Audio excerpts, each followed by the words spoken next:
Hello everyone, this is my course project for Food Science 575, Increased Dog Walks. My name is Victor Voyce and this is the Analyze and Improve phase. So my problem statement is that my Labrador Retriever is beginning to age, and when I took him to the vet for his annual checkup, she had some concerns about his overall health. She was telling me that as he gets older, he's more likely to develop some issues with his joints and his muscles, and that could prohibit him from having an active lifestyle.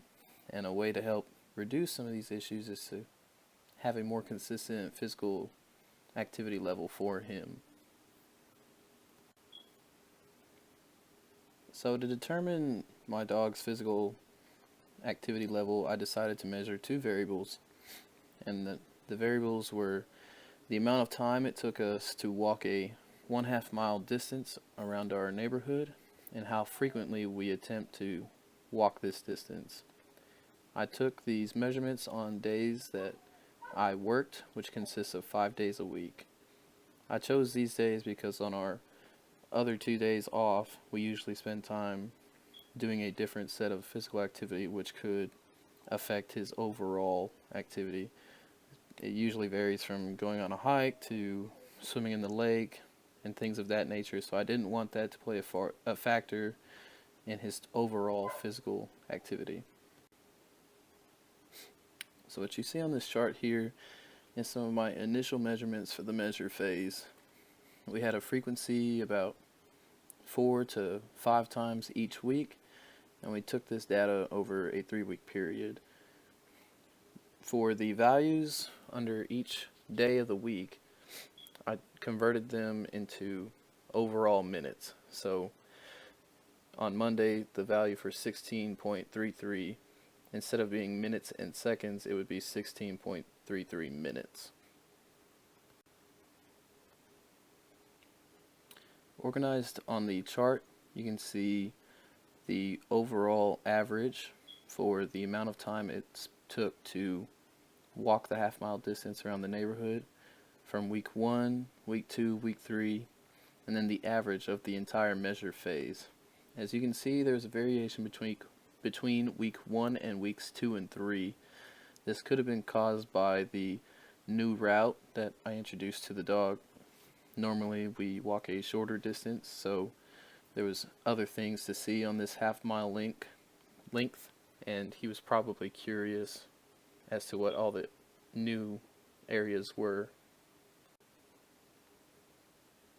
After gathering my data for the measure phase, I tried to determine a root cause analysis to find out how to improve my walk frequency and walk time.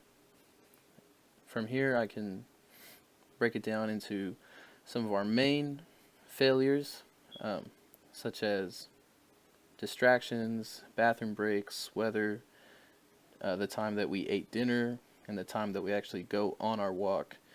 And all of these main failures are caused by other failures, such as the time I get out of work affects the time that I get out, or the time that the walk starts.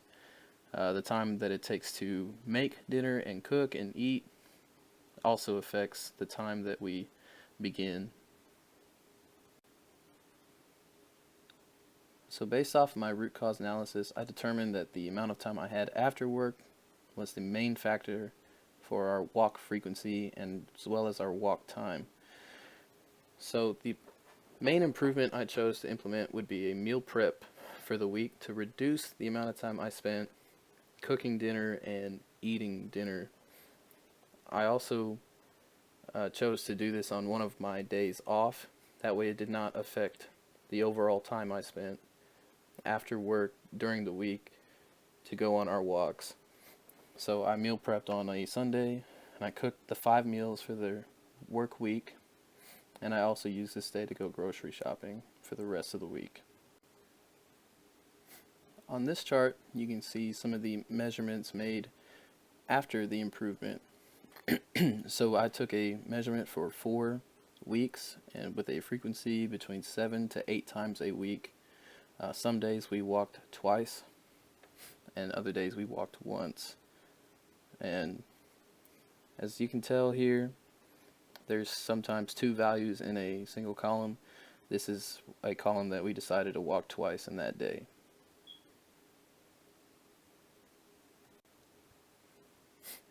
So that data that was on the previous chart, I organized it into a bar chart.